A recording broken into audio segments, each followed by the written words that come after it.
Selamat malam Bapak Ibu Saudara yang kami kasihi. Kita bertemu kembali untuk melanjutkan kelas kita. Apa kabar Bapak Ibu Saudara sekalian? Kita bersyukur kepada Tuhan karena Tuhan memberi kita kesempatan untuk belajar ke dalam firman-Nya. Baiklah Bapak Ibu, kita akan memulai kelas kita, yaitu eksposisi surat Roma. Marilah kita terlebih dahulu menaikkan pujian kita. Lagu kita sudah ada di kolom komentar. Terpujilah Allah, hikmat-Nya besar.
Setelah lagu ini kita akan mendengarkan firman Tuhan dari surat Roma.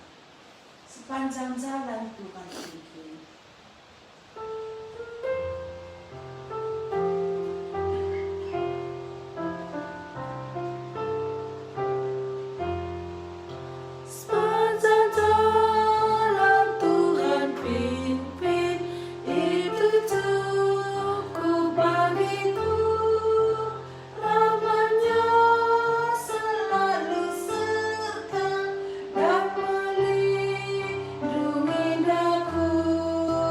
Penghilang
Sepanjang jalan Tuhan pimpin, itu cukup bagiku.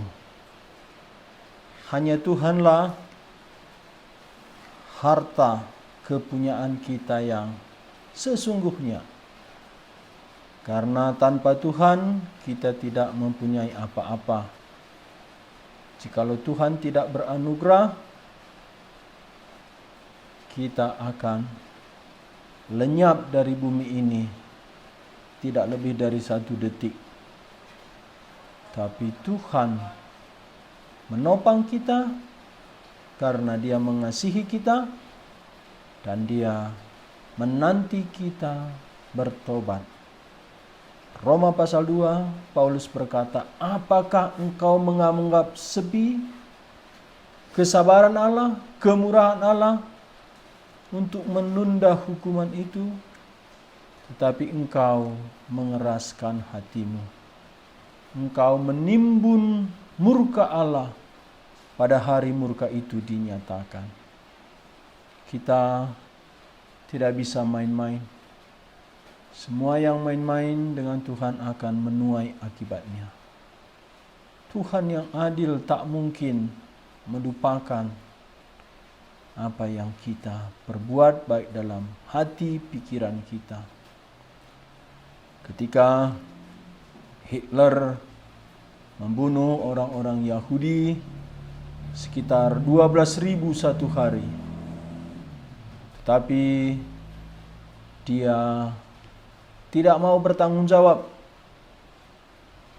Dia mengambil pistol, dia menembakkan 1 peluru ke kepalanya. Dia meninggal di gua itu. Dia pikir itu selesai. Bukan selesai. Setiap kita akan berdiri di hadapan Allah.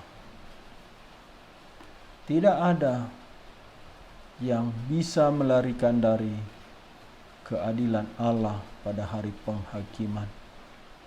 Demikian juga jikalau kita mengasihi Tuhan, mentaati Tuhan. Tidak ada yang dilupakan Tuhan. Dan itu berlangsung sampai selama-lamanya.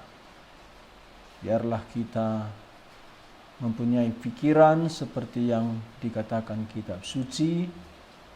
Kita jangan memandang hidup kita sebagaimana dunia memandang.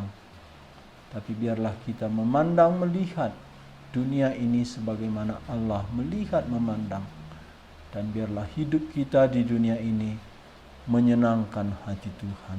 Mari kita berdoa. Bapa Surgawi, kami terus kagum kepada Tuhan. Hikmat-Mu, rahmat-Mu tak pernah terlambat. Tak henti-hentinya kasih setia-Mu. Kami mengakui sungguh-sungguh Tuhan yang kudus, Tuhan yang adil, Tuhan yang beranugerah. Ya Tuhan, biarlah orang-orang yang mengasihi-Mu mereka tahu mereka ada di hati Tuhan. Dan biarlah orang-orang yang pura-pura, yang egois, yang tidak mengasihi Tuhan, mereka juga sadar supaya mereka kembali kepada Tuhan. Bersihkanlah hati kami, pikiran kami, motivasi kami ketika kami mengikut Tuhan. Kami begitu sering berpura-pura memakai topeng. Kami berpura-pura mengasihi Tuhan. Tapi kami punya motivasi lain. Biarlah semua itu Tuhan sucikan. Dan arahkanlah hati kami kepada Tuhan dengan tulus ikhlas semata-mata untuk mengasihi Tuhan. Biarlah malam ini kami mendengar firman-Mu, beroleh anugerah-Mu. Setiap kami dimanapun berada Tuhan sertai. Rahmat-Mu turunlah atas kami. Pakai hamba-Mu yang hina, sucikan dia dan bawa ke atas salib Kristus. Bungkus dengan darah Kristus, dan biarlah dari sana cinta kasih Kristus, kebenaran Kristus boleh dia sampaikan bagi kami. Dan demi nama Yesus Kristus, semua kelemahan kedagingan si setan iblis jauh daripada kami. Kuasa Tuhan memenuhi setiap hati kami, khususnya hamba-Mu. Kami menyerahkan beberapa waktu ke depan ini, biarlah Tuhan berkarya. Dalam nama Tuhan Yesus kami memohon, kami berharap. Amin. Bapak, Ibu, Saudara, mari kita lanjutkan dari Roma pasal 11. Malam ini kita masuk kepada pasal yang baru. Kita baca dari ayat 1 sampai ayat 10. Roma pasal 11 ayat 1 sampai 10 dalam Alkitab kita, Lembaga Alkitab Indonesia memberi judul di sana Sisa Israel. Masih tentang Israel dari pasal 9, 10, 11 masih Israel. Mari kita membaca, saya baca dari ayat 1 sampai 10. Demikian Paulus berkata, "Maka aku bertanya, adakah Allah mungkin telah menolak umatnya? Sekali-kali tidak. Karena aku sendiri pun orang Israel, dari keturunan Abraham, dari suku Benyamin. Allah tidak menolak umatnya yang dipilihnya. Ataukah kamu tidak tahu apa yang dikatakan kitab suci tentang Elia waktu ia mengadu Israel kepada Allah? Tuhan, nabi-nabimu telah mereka bunuh, mesbah-mesbahmu telah mereka runtuhkan. Hanya aku seorang dirilah yang masih hidup, dan mereka ingin mencabut nyawaku." Ayat 4. Tetapi bagaimanakah firman Allah kepadanya? Aku masih meninggalkan 70.000. Aku masih meninggalkan 7.000 orang bagiku yang tidak pernah sujud menyembah Baal. Demikian juga pada waktu ini ada tinggal suatu sisa menurut pilihan kasih karunia. Tetapi jika hal itu terjadi karena perbuatan, saya ulang ayat 6. Tetapi jika hal itu terjadi karena kasih karunia, maka bukan lagi karena perbuatan. Sebab jika tidak demikian, maka kasih karunia itu bukanlah lagi kasih karunia. 7. Jadi bagaimana? Israel tidak memperoleh apa yang dikejarnya, tetapi orang yang terpilih telah memperolehnya, dan orang-orang lain yang telah tegar hatinya. Seperti ada tertulis, Allah membuat mereka tidur nyenyak, memberikan mata untuk tidak melihat dan telinga untuk tidak mendengar, sampai kepada hari sekarang ini. Ayat 9. Dan Daud berkata, biarlah jamuan mereka menjadi jerat dan perangkap, penyesatan dan pembalasan bagi mereka. Dan biarlah mata mereka menjadi gelap sehingga mereka tidak melihat, dan buatlah punggung mereka terus-menerus membungkuk. Demikian pembacaan firman Tuhan. Bait Allah yang dibangun oleh Herodes hari ini sudah menjadi Masjid Al-Aqsa. Hanya tinggal sedikit bagian dari pada orang Israel. Sebagian besar, hampir semua sebenarnya sudah di tangan orang Palestina. Hanya bagian dinding saja, dinding ratapan yang diizinkan orang-orang Palestina disentuh orang-orang Israel. Hari ini dunia menganggap dan mengakui bahwa Israel lah pusat dunia. Dan di kota Yerusalem yang menjadi pusat adalah yang dulunya Bait Allah atau yang sekarang sudah menjadi Masjid Al-Aqsa. Kenapa? Karena ini adalah pusat daripada agama Yudaisme, tapi sekarang sudah menjadi masjid. Dan di antara ini ada Kristen yang mengaku Kristuslah penggenapan daripada Yudaisme dan bukan ajaran daripada Muhammad. Jadi ketiga agama besar ini agama yang menganut paham monoteisme dan khususnya Kristen Tritunggal ini berpusat kepada orang-orang Israel. Walaupun Kristen hari ini sudah kita mengakui bahwa semua firman Tuhan perjanjian lama yang ditulis kepada Israel sudah digenapi di dalam pribadi Yesus Kristus Tuhan kita. Tetapi firman Tuhan yang kita baca malam ini, Paulus di sini terus menulis tentang Israel. Bagaimana dengan Israel? Apakah Israel sudah dilupakan Tuhan? Karena Israel yang membunuh Mesias? Karena Israel yang tetap tidak mau percaya? Pasal 10 ayat terakhir dikatakan di sini, tetapi tentang Israel ia berkata, sepanjang hari aku telah mengulurkan tanganku kepada bangsa yang tidak taat yang membantah. Pasal 10 ayat terakhir dituliskan bahwa Israel tetap membantah walaupun tangan Tuhan sepanjang hari, sepanjang zaman mulai Abraham, tangan Tuhan sudah diulurkan kepada orang Israel. Mereka tetap membantah. Kalau begitu, ayat 1 pasal 11, maka Paulus bertanya, maka aku bertanya. Maksud Paulus apa di sini? Maksudnya demikian Israel tegar tengkuk. Apakah Israel sudah dilupakan Tuhan atau ditolak Tuhan? Ayat 1, maka aku bertanya, adakah Israel mungkin telah, saya ulang, maka aku bertanya, adakah Allah mungkin telah menolak umatnya? Sekali-kali tidak. Ya, ini langsung Paulus berkata, sepertinya penolakan Israel ini sudah ditetapkan Tuhan, supaya mereka dilupakan Tuhan. Sepertinya tidak ada lagi harapan. Sepertinya Tuhan tidak lagi berbelas kasihan.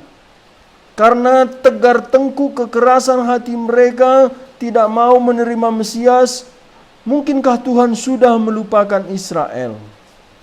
Paulus membuat bukti pertama di sini ayat 1. Maka aku bertanya, adakah Allah mungkin telah menolak umatnya? Sekali-kali tidak. Paulus langsung menolak, membantah bahwa Allah menolak umatnya. Memang kalau Allah menolak umatnya, sumpah dan janji Allah itu tidak berlaku, tidak setia. Tetapi sumpah dan janji Allah tak mungkin berubah. Sehingga Paulus langsung menolak, adakah Allah mungkin telah menolak umatnya? Sekali-kali tidak. Karena aku sendiri pun orang Israel, dari keturunan Abraham, dari suku Benyamin. Kita tahu Paulus yang sebelumnya bernama Saulus sangat getol ingin menghancurkan Injil, menolak Mesias sejati. Betul, Paulus habis-habisan untuk menyerang kekristenan. Dia menyeret orang Kristen, dia membunuh. Dari pihak Saulus, dia mau menghancurkan kabar baik tentang Yesus Kristus. Karena orang-orang Israel sudah mengabarkan Yesus Tuhan, Allah. Bagi Paulus, waktu itu bernama Saulus, ini penyesatan. Allah ya Allah, Yahweh ya Yahweh. Mengapa sebagian bangsaku Israel mengaku Yesus orang Nazaret ini Tuhan Allah? Ini harus dibabat habis. Dari pihak Saulus, memang dia mau melenyapkan Injil Yesus Kristus. Tapi ketika surat dari Sanhedrin dia bawa, dia pegang, mau memasuki kota Damsyik, dekat pintu gerbang kota Damsyik, di sanalah terang, lebih terang dari matahari. ada suara, "Saulus, Saulus, Saulus, mengapa engkau menganiaya aku?" Saulus melihat cahaya yang lebih terang dari matahari, dia jatuh. Lalu dia berseru, "Ini tak mungkin yang lain. Siapakah engkau, Tuhan?" Seorang guru agama, pemimpin agama, bertanya, "Siapakah engkau, Tuhan?" Seorang yang mengaku guru, pengajar tentang Tuhan, pelayan Tuhan, tapi bertanya, "Siapakah engkau, Tuhan?" Inilah yang dikatakan Paulus, "Aku sendiri orang Israel, keturunan Abraham dari suku Benyamin. Aku ini dikasihi Tuhan. Walaupun dari pihakku aku menolak, tapi Tuhan mengasihani aku." Jadi di sini Paulus ingin menegaskan bahwa penolakan manusia, dengar, penolakan manusia tidak menghalangi kasih karunia Tuhan. Tak mungkin orang yang sudah dipilih Tuhan gagal Tuhan menyelamatkan dia. Bagaimana Paulus dengan sekuat tenaga, dengan bergairah ingin melenyapkan pekabaran Injil, tapi dia sendiri ditangkap oleh Injil. Penolakan manusia tidak menghentikan kasih karunia Tuhan. Paulus berkata, ayat 2, "Allah tidak menolak umatnya yang dipilihnya. Ataukah kamu tidak tahu apa yang dikatakan kitab suci tentang Elia waktu ia mengadukan Israel kepada Allah? Setelah Nabi Elia berperang dengan Nabi Baal. Baal yang dipimpin oleh Isabel, istri daripada Raja Ahab. Isabel seorang Sidon, penyembah berhala. Dia menyembah Baal dan membawa orang Israel meninggalkan Tuhan Yahweh dan menyembah Baal. Tetapi panggilan Tuhan tiba kepada Elia. "Katakanlah kepada Ahab bahwa tidak ada hujan selama 3 tahun atau lebih, kecuali engkau berkata demikian." Demikianlah Elia datang kepada Ahab, "Ahab, karena engkau tidak ada hujan." Demikian 3,5 tahun tidak ada hujan. Ahab mencari Elia. Siapa yang menemukan Elia, dia akan diberi hadiah. Siapa yang tidak melapor, dia akan dipotong-potong. Setelah tiba waktunya, keluarlah Elia. Dia memanggil Ahab. Ahab. Ahab langsung, "Hei Elia, pembuat kemarau." Tapi Elia menjawab Ahab, "Bukan aku, melainkan engkaulah penyebab malapetaka ini. Sekarang panggillah nabi-nabi Baal. Bertarunglah di atas gunung Karmel. Jikalau Baal adalah Allah, biarlah Israel menyembah Baal. Jikalau Yahweh adalah Allah, biarlah orang Israel menyembah Yahweh." Pertarungan itu dimulai pagi-pagi. 450 nabi Baal. Disiapkan potongan-potongan dari lembu. Pertarungan ini ditentukan oleh Elia. Nabi Baal, "Panggillah Baal. Biarlah Baal menurunkan api membakar korban ini untuk menyatakan Baal adalah Allah." Oh, mereka memanggil Baal dari pagi sampai siang. "Baal, Baal, turunkanlah apimu." Elia nakal.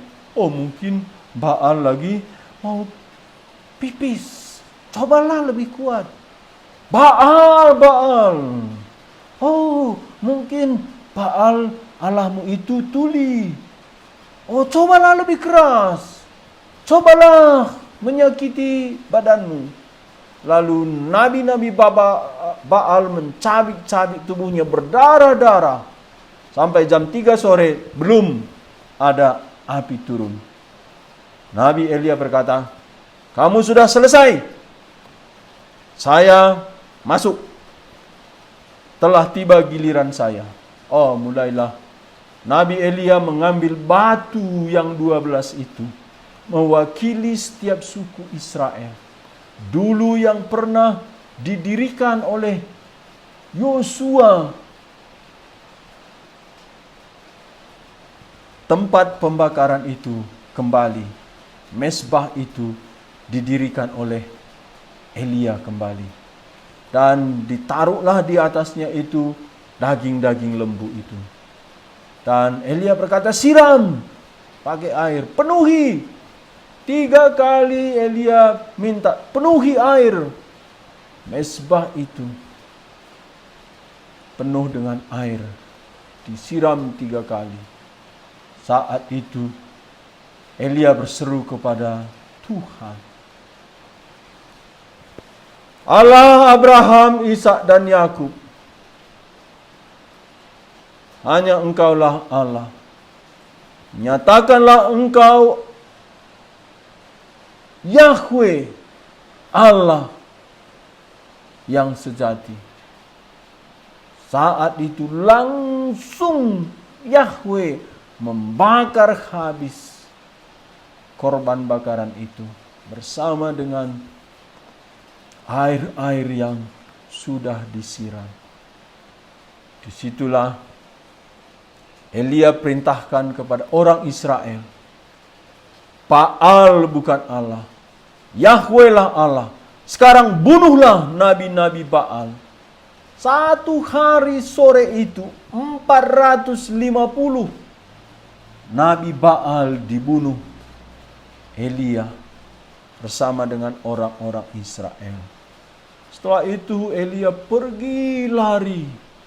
Kenapa? Karena Isabel itu sebel, ya, mengancam Elia. "Elia, jikalau besok pagi aku tidak membunuh engkau, dikutuk Baal lah aku." Takut. Elia lari 1 hari sampai lelah di bawah pohon, tertidur di sana. Lalu datang malaikat Tuhan, lalu datang makanan, dibawa malaikat Tuhan, minuman, tidur lagi. Besoknya makan lagi, minum lagi. Baru datanglah Tuhan. Datang Tuhan dengan angin kencang, Tuhan tidak ada di situ. Dengan gempa, Tuhan tidak ada di situ. Dengan api, Tuhan tidak ada di situ. Tapi ada angin sepoi-sepoi basah. Di situ Elia langsung menyembah. Langsung tiarap karena dia tahu Tuhan Yahweh ada di situ. Disitulah Elia berkata, "Ya Tuhan Allah, bangsamu sudah meninggalkan Engkau. Israel sudah membunuh nabi-nabimu. Tinggal aku sendiri. Aku pun mau dibunuh."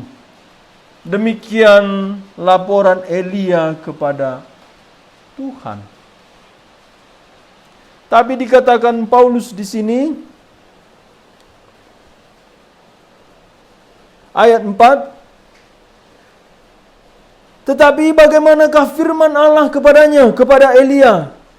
Aku masih meninggalkan 7.000 orang bagiku yang tidak pernah sujud menyembah Baal." Ada 7.000. Kok bisa? Di dalam pemerintahan Raja Ahab yang jahat, istrinya penyembah Baal. Kok bisa orang Israel ada 7.000 tidak pernah sekalipun tunduk menyembah Baal? Firman Tuhan, "Aku masih." Kata kuncinya di sini, Tuhan masih meninggalkan. Sebagaimana Paulus menjadi Paulus bukan dari keinginan Paulus, tapi keinginan Yesus Kristus. Paulus yang ingin menyelamatkan berita tentang Yesus Kristus, tetapi Yesus Kristus menyelamatkan Saulus, diubah menjadi Paulus.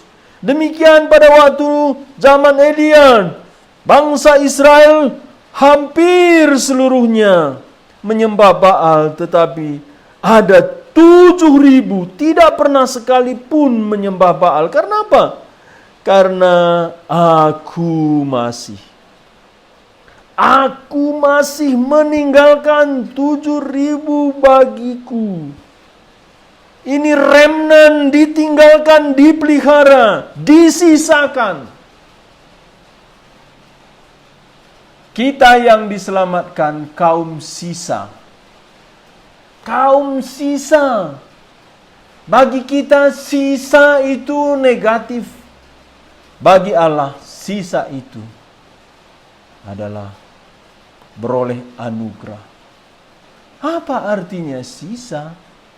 Sisa itu yang sedikit. Jadi jangan kita pikir Allah tidak setia kepada janjinya, kepada sumpahnya terhadap Israel. Paulus berkata, aku adalah bukti janji Israel kepada Israel digenapi. Zaman Elia juga ada bukti 7.000. Tuhan Allah tidak lupa janjinya, tidak menolak umatnya Israel. Saya baca tentang Israel Ulangan 7 ayat 6-8. Demikian firman Tuhan kepada orang Israel, Ulangan 7 ayat 6-8. Sebab engkaulah umat yang kudus bagi Tuhan Allahmu. Engkaulah yang dipilih oleh Tuhan Allahmu dari segala bangsa di muka bumi untuk menjadi umat kesayangannya. Demikian Musa melanjutkan ayat 7. Bukan karena lebih banyak jumlahmu dari bangsa manapun juga, maka hati Tuhan terpikat olehmu dan memilih kamu. Bukankah kamu ini yang paling kecil dari segala bangsa? Ayat 8. Tetapi karena Tuhan mengasihi kamu dan memegang sumpahnya yang telah diikrarkannya kepada nenek moyangmu, maka Tuhan membawa kamu keluar dengan tangan yang kuat dan menebus engkau dari rumah perbudakan, dari tangan Firaun Raja Mesir. Israel itu umat kesayangan Tuhan. Israel itu dikasihi Tuhan. Bukan karena mereka besar, tapi karena memang Tuhan ingin mengasihinya. Apa artinya ini? Ini dari pihak Tuhan. Sakaria 2 ayat 8. Sebab beginilah firman Tuhan semesta alam, yang dalam kemuliaannya telah mengutus Sakaria, mengenai bangsa-bangsa yang telah menjarah kamu. Sebab siapa yang menjamah kamu, berarti menjamah biji matanya. Wow. Dari semua organ-organ tubuh kita, biji mata paling peka. Itu otomatis langsung gerak leprek kita jaga. Kita tidak berkompromi kalau biji mata kita diganggu. Demikian Allah tidak berkompromi kepada orang-orang yang mengganggu Israel. Kenapa? Karena ini umat kesayangannya, umat pilihannya, biji mata Allah. Tapi sekarang bagaimana?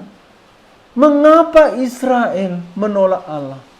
Paulus bukan menolak, memang kaum sisa. Hari ini demikian pekabaran Injil.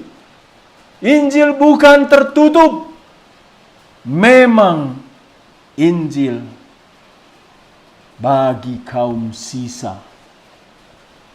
Jangan pernah putus asa. Bagaimana kita mengabar Injil, walaupun susah, tapi selalu ada orang-orang yang dilahirbarukan, diselamatkan. Saya terus menyaksikan itu. sehingga saya bersuka cita. Memang keinginan kita ada penuaian yang melimpah. Bukan, Paulus berkata, remnan yang disisakan. Kalau tidak disisakan, sudah seperti Sodom dan Gomora, disisakan. Inilah cara pandang pikir Paulus bagaimana dia melihat orang-orang yang menolak Injil. Memang Injil hanya diterima kaum yang disisakan. Dikatakan ayat 5 Roma pasal 11, demikian juga pada waktu ini ada tinggal suatu sisa menurut pilihan kasih karunia. Hari ini, kata Paulus waktu dia hidup, demikian hari ini, saat ini, ketika kita hidup di dunia. Ada apa? Ada kaum sisa menurut pilihan kasih karunia. Begitu kental, begitu tajam, begitu jelas. Keselamatan itu kasih karunia. Seperti Saulus begitu kejam, ganas, diselamatkan. Jelas kasih karunia. Zaman Elia raja sudah membawa umat menyembah Baal. Tetapi ada 7.000 tidak pernah sekalipun tunduk kepada Baal. Itu karena Allah memilih mereka, menyisakan mereka. Demikian Paulus berkata hari ini. Ayat 5. Demikian juga pada waktu ini ada tinggal suatu sisa menurut pilihan kasih karunia. Menurut pilihan kasih karunia, pilih tidak semua. Kasih karena Allah mengasihi. Karunia bukan karena ada sesuatu yang kita perbuat. Allah memilih mengasihi kita bukan karena ada sesuatu yang kita perbuat. Bukan karena Israel lebih besar. Demikian hari ini, bukan karena kita lebih baik, lebih cantik, lebih ganteng, lebih kaya, lebih pintar. Bukan. Kita persis seperti Saulus. Tegar tengkuk. Kita pendosa. Paulus berkata kepada Timotius dalam surat 1 Timotius, Yesus Kristus datang ke dunia untuk menyelamatkan orang berdosa. Dan di antara orang berdosa, akulah paling berdosa. Tapi dikasihi Tuhan. Kenapa? Karena ini menurut pilihan kasih karunia Tuhan. Dari pihak Tuhan memilih tidak semua. Mengapa? Karena Dia mengasihi. Melalui karunia diberikan bukan karena ada sesuatu yang kita perbuat. Saya lama mengerti keselamatan ini. Sudah selamat pun kira-kira ada 2 tahun baru duduk dalam hati saya.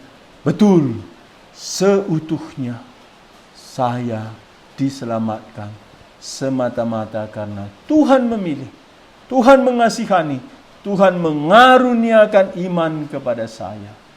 Efesus 2 ayat 8, karena kasih karunia kamu diselamatkan oleh iman. Itu bukan hasil usahamu, tapi pemberian Allah. Yesus Kristus adalah kasih karunia Allah. Kita bisa diselamatkan oleh Yesus Kristus melalui iman kita kepada Dia. Tapi Paulus juga berkata, itu bukan hasil usahamu. Itu pemberian Allah. Iman sendiri pun pemberian Allah. Yesus Kristus pemberian Allah. Bagaimana kita bisa diselamatkan jikalau kita beriman berespon kepada Yesus Kristus? Tetapi iman untuk berespon kepada Yesus Kristus, kita mengaku Dia anak Allah, Dia Allah yang bangkit dari kematian. Iman untuk merespon itu pun dikaruniakan oleh Allah. Sehingga pasal 10, kita beriman karena kita mendengar karena ada yang memberitakan karena ada yang mengutus. Dimulai daripada Allah yang mengutus sehingga tiba ke telinga kita firman Yesus Kristus Disitulah Yesus Kristus sendiri menumbuhkan iman. Demikian Ibrani pasal 12 ayat 2. Inilah kaum pilihan menurut kasih karunia.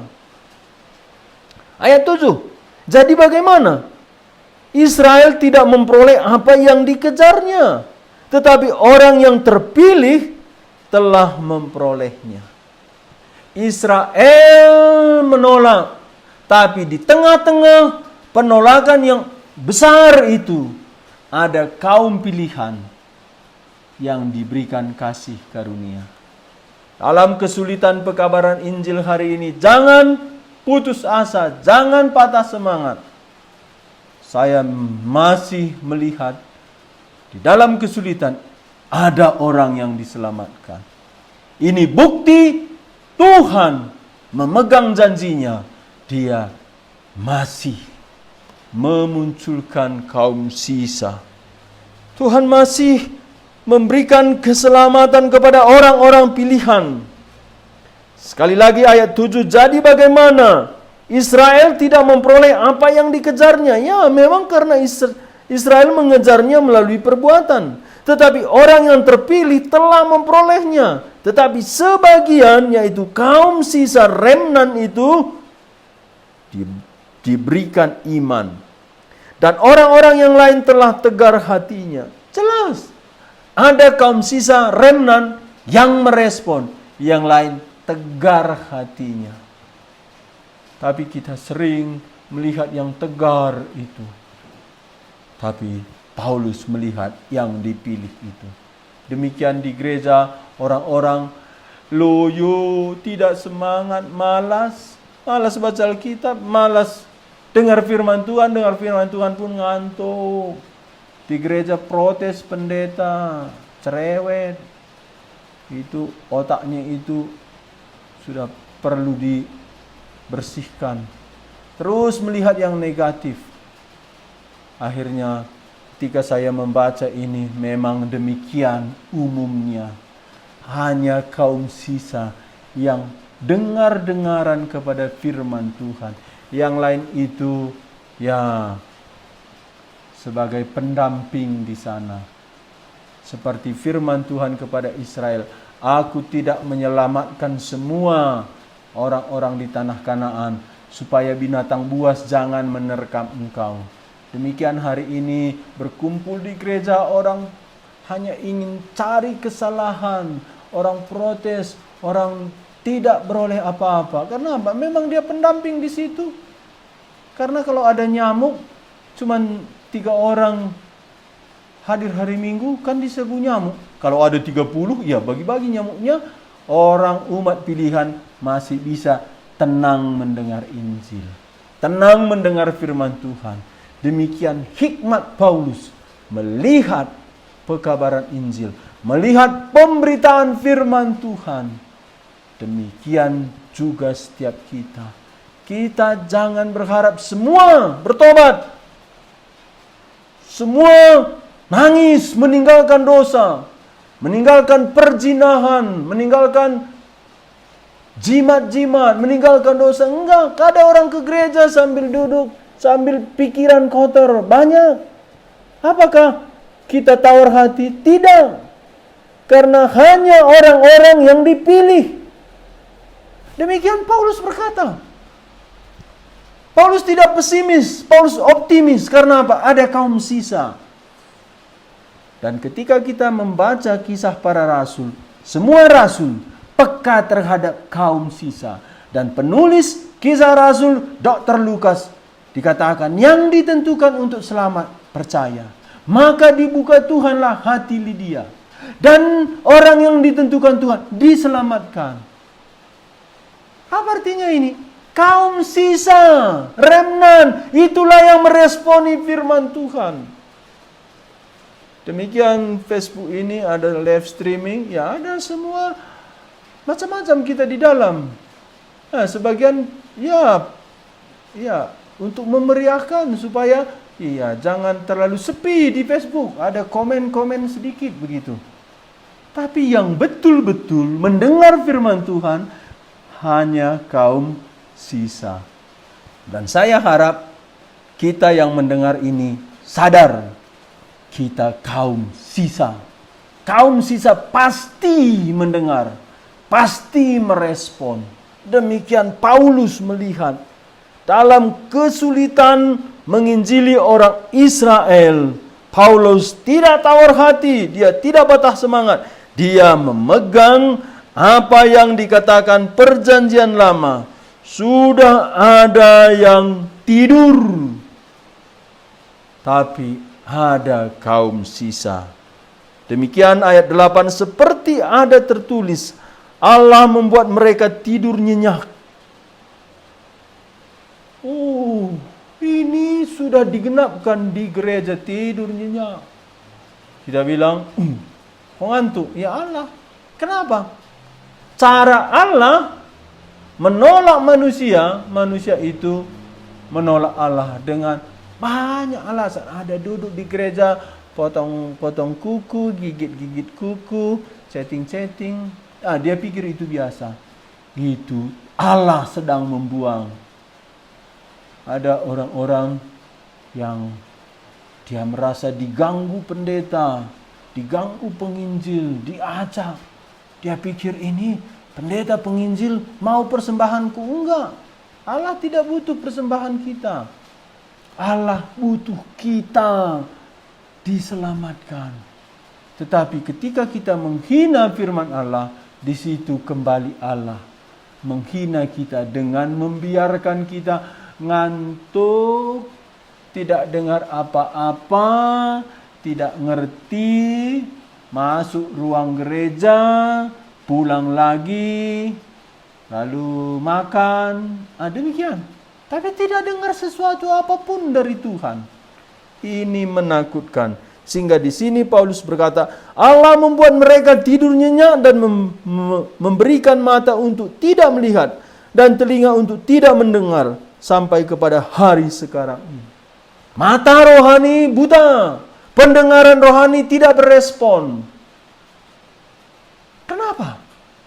Ada sebagian orang menikmati Tuhan, suka firman Tuhan, tapi ada sebagian menikmati dosa.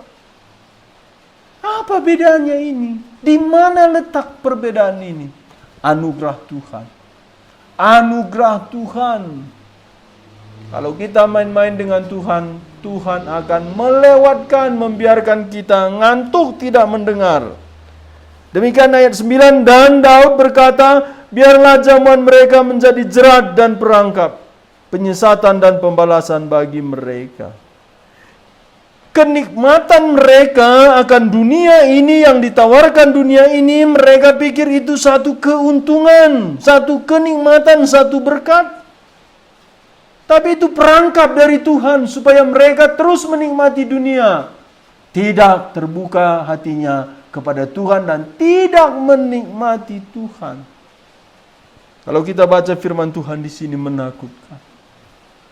Kalau sampai kita tidak menikmati firman Tuhan, tidak menikmati Tuhan, betapa keringnya hidup ini.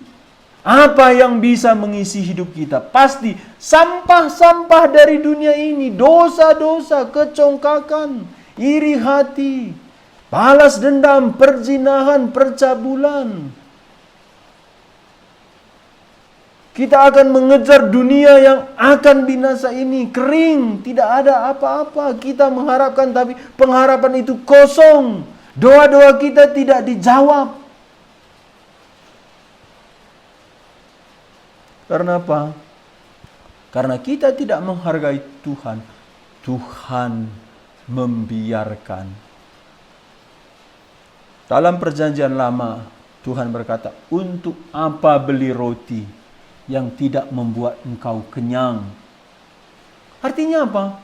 Kita berusaha merebut dunia ini untuk memuaskan hati kita, tapi nihil. Untuk apa? Tapi Daud sudah bernubuat, biarlah jamuan mereka menjadi jerat dan perangkap. Demikian Tuhan membiarkan orang-orang yang menolak Tuhan Dia mencari di tempat yang gersang, yang kosong, yang kotor, yang hina. Mereka tidak sadar, mereka mencari kesombongan, pujian manusia.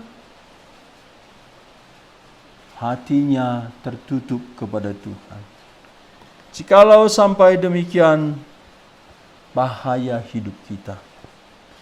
Ayat 10, dan biarlah mata mereka menjadi gelap sehingga mereka tidak melihat, dan buatlah punggung mereka terus-menerus membungkuk. Apa artinya membungkuk? Terus cari di dunia ini, sibuk. Dan dia pikir orang yang mengikut Tuhan bodoh, fanatik. Disinilah Tuhan sedang membuang. Ada kita ketemu ngomongnya itu, dia pikir dia paling pintar. Nggak tahu saya sudah 10 tahun yang lalu bergumul dengan itu, tapi tidak mendapat apa-apa di dunia ini. Dapat beli roti, tidak kenyang. Tetapi firman Tuhan berkata, ada kaum sisa. Kita lihat kaum sisa, pasal 2 Kisah Rasul. Demikian orang Israel kaum sisa hari ini, kata Paulus, pada hari Pentakosta, Kisah Para Rasul pasal 2 ayat 41, orang-orang yang menerima perkataannya itu, ini perkataan Petrus, memberi diri dibaptis. Pada hari itu juga jumlah mereka bertambah kira-kira 3.000 jiwa. Di rumah di mana para rasul berdoa ada kira-kira 120 orang. Mereka berdoa menanti Roh Kudus. Pada hari Pentakosta Roh Kudus dicurahkan. Orang-orang di luar Israel, orang perantau Israel datang untuk merayakan hari Pentakosta. Saat itulah mereka menemui para rasul sudah berkata-kata dengan bahasa mereka sendiri. Ada 16 negara mewakili. Orang-orang Israel dari perantauan 16 negara datang ke Yerusalem pada hari Pentakosta. Petrus orang Galilea khotbah dengan action Galilea, tapi mereka dengar dengan bahasa negara mereka merantau. Ada 16, mereka terkagum-kagum. Mereka berkata, engkau mabuk. Petrus dengan penuh Roh Kudus, kami bukan mabuk. Ini masih jam 9 pagi. Inilah yang dikatakan Nabi Yoel. Anak-anakmu laki-laki perempuan akan bernubuat. Hari itu Petrus khotbah. Dia mengkhotbahkan Mesias, Yesus Kristus orang Nazaret, yang berbuat baik, menyenangkan hati Allah, tapi dibunuh oleh tangan-tangan durhaka. Ini seperti tukang-tukang bangunan membuang batu. Padahal batu itu batu penjuru. Demikian engkaulah tukang-tukang yang membunuh Mesias itu. Mereka hatinya tertusuk-tusuk. Dia bertanya kepada Simon Petrus, saudara-saudara, apakah yang harus kami perbuat? Petrus berkata, lepaskanlah dirimu dari murka Allah, supaya tiba waktu kelegaan. Percayalah kepada Yesus Kristus, dan berilah dirimu dibaptis dalam nama Yesus Kristus. Hari itu ada 3.000 orang dibaptis. Percaya kepada Yesus Kristus, Allah Mesias yang bangkit dari kematian. Pasal 4 ayat 4 Kisah Rasul, tetapi di antara orang yang mendengar ajaran itu banyak yang menjadi percaya, sehingga jumlah mereka menjadi kira-kira 5.000 orang laki-laki. 120, 3.000 menjadi 5.000 orang laki-laki. Biasanya lebih banyak perempuan. Kisah Rasul pasal 5 ayat 14. Dan makin lama makin bertambah. Ini enggak ada lagi yang hitung. Udah banyak kok. Susah hitungnya. Ya salah terus. Pokoknya tulis saja Dr. Lukas. Banyak gitu aja. Kalau 5.000 laki-laki masih bisa hitung. Ini udah banyak. Sudahlah, tulis saja. Dan makin lama makin bertambahlah jumlah orang yang percaya kepada Tuhan. Laki-laki maupun perempuan. Demikian kaum sisa akan muncul. Sedikit, bertambah banyak, dan akan penuh. Seperti yang ditetapkan Tuhan. Jangan menolak kasih karunia. Terimalah Tuhan Yesus menjadi Tuhan dan Juru Selamat. Supaya kita lepas dari murka Allah. Roma 10 ayat 9 dan 10. Jikalau engkau mengaku dengan mulutmu Yesus Tuhan, mengaku Yesus Allah, percaya dalam hatimu bahwa Dia sudah bangkit dari kematian, kamu akan diselamatkan. Dan setiap orang yang percaya kepadanya tidak akan dikecewakan, tidak akan dipermalukan. Kalau belum terima Tuhan Yesus, terimalah. Kalau sudah, terus memberitakan Injil. Menjadi berkat bagi banyak orang, saksi Kristus, sampai Tuhan datang kembali. Atau kita kembali kepada Tuhan seperti Rasul Paulus. Inilah makna nilai kepuasan hidup kita. Kita ada di tangan Tuhan, dalam rencana Tuhan, untuk mengabarkan Injil Tuhan. Karena ada kaum sisa yang pasti merespon firman Tuhan. Jangan ada di antara kita yang tidak merespon firman Tuhan. Terimalah Tuhan Yesus. Yang sudah menerima, pergilah, bersaksilah. Yesus Kristus Allah, Tuhan Juru Selamat kita. Mari kita berdoa. Bapa Surgawi, biarlah Roh Tuhan membakar hati kami untuk bersaksi kepada orang-orang di sekitar kami, keluarga kami. Mungkin hari ini kami tidak bisa langsung mendatangi mereka. Biarlah kami diberi hikmat memakai media sosial untuk mengabarkan Injil kepada keluarga kami, kepada orang-orang yang kami kasihi, kepada teman-teman kami. Karena Tuhan tak mungkin gagal. Ada kaum sisa yang akan meresponi firman-Mu. Malam ini siapapun kita yang belum merespon Kristus menjadi Tuhan dan Juru Selamat, biarlah dengan doa singkat berkata kepada Tuhan Yesus, "Oh Tuhan Yesus, malam ini aku datang kepadamu, menerima Engkau sebagai Tuhanku, Allahku, Juru Selamatku." Jikalau ini iman dan tindakan Bapak Ibu Saudara, kaum sisa remnan yang diselamatkan. Jikalau kita sudah diselamatkan, jangan lewatkan malam ini.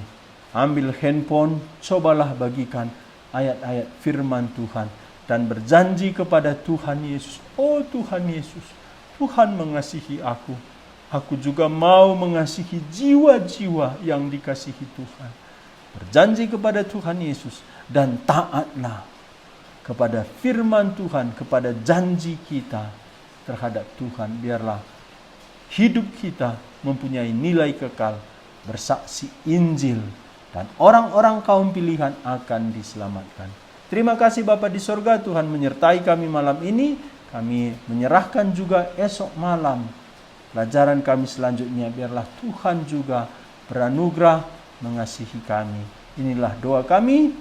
Kami datang kepadamu dalam satu nama, Yesus Kristus Tuhan, Allah kami, Juru Selamat kami. Dalam namanya kami berdoa, kami bersyukur kepada Bapa di sorga. Amin. Terima kasih Bapak Ibu Saudara sekalian. Tuhan memberkati kita.